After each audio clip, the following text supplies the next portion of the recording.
Dear Jake Paul, there's been a lot of controversy lately surrounding you and Ricegum and a handful of other creators promoting a website called Mystery Brand, but this video will be a bit different. For those who don't know, Mystery Brand is a website where you can pay money, anywhere between a few dollars to hundreds of dollars, to open up a digital box and potentially win prizes. The more expensive the box, the higher the potential rewards, with some prizes allegedly being worth millions of dollars and others being worth next to nothing.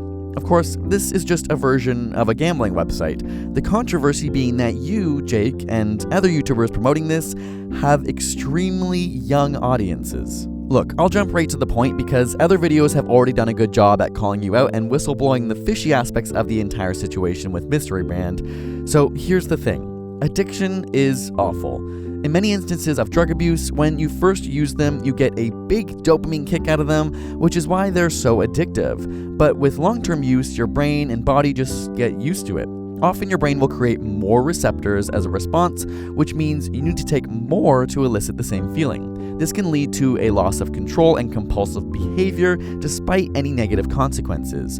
It also means that when you stop taking the drug, you likely experience withdrawal symptoms, and all of this can contribute to lifelong neuroplastic changes in the brain. The thing is, in 2013, the American Psychiatric Association changed gambling addiction from an impulse control disorder to the substance-related and addictive disorder category. Now, I didn't expect you to know that. I didn't either. But what it means is that gambling disorders are now considered to be much more similar to alcohol and drug addictions than to other disorders. Here's a picture of a brain from somebody winning a game of chance and another where they almost win. They're really similar.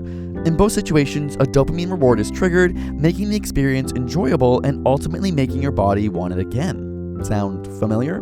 Well, just like drugs, a gambling addiction can do the exact same thing. The more you do it, the more you need to do it. The dopamine literally changes your brain cells in order to drive you to perform this act again in the future. It rewires your brain. Except, unlike drugs, even when you don't get the desired outcome, gambling can still trigger that feedback loop as seen in the brain scans. Studies also show a similar impairment of brain regions in gamblers to people with drug dependence. Specifically, there is a degradation of white matter and changes to regions of the brain that control emotional processing, attention, and decision-making. Regions that are still developing in teen years. Now, none of this is to say that people can't gamble responsibly and have some harmless fun. And while some people are at high risk for addiction, many are not.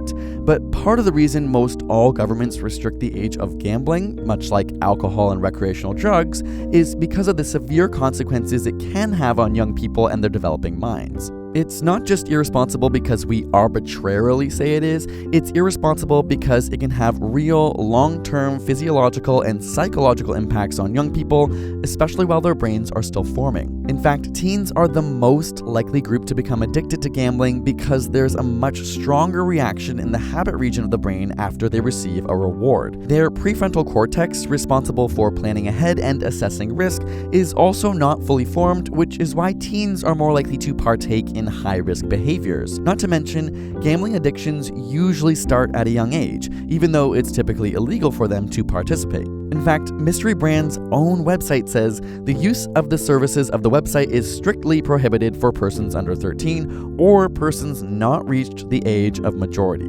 The age of majority in most places is actually 18. And given that your audience and many others advertising this is typically much younger than that, I'm surprised this isn't considered a violation of not only their own terms, but YouTube's as well. YouTube's ad guidelines state that we don't allow certain kinds of gambling-related advertising. Gambling ads must have a landing page that displays information about responsible gambling and never target minors. Yet, Mystery Brand has no such landing page, and you yourself have explicitly said your audience is made up of primarily minors. Yeah, my audience is definitely younger.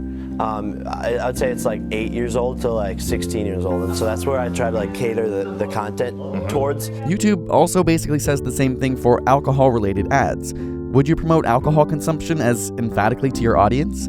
Again, it's not that it's inherently wrong, but that your audience, by your own admission, is much, much younger. I don't want to make it sound like branded integrations is the problem. We also rely heavily on sponsors.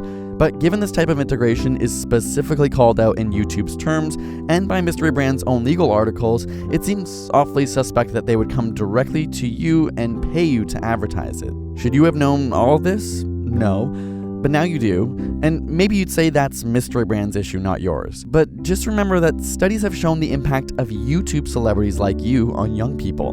63% of kids aged 13 to 24 said that they would try a brand or product recommended by a YouTube content creator, which is 15% higher than the influence of even TV and movie stars. You can and should probably do something about that. A simple start would be to just take the video down, like others have, so it doesn't influence any more people. Thanks for watching and considering this, Jake. Oh, also, we don't actually know Jake Paul, so if you guys want to send this to him for a little education, that'd be swell. And subscribe for more weekly science videos.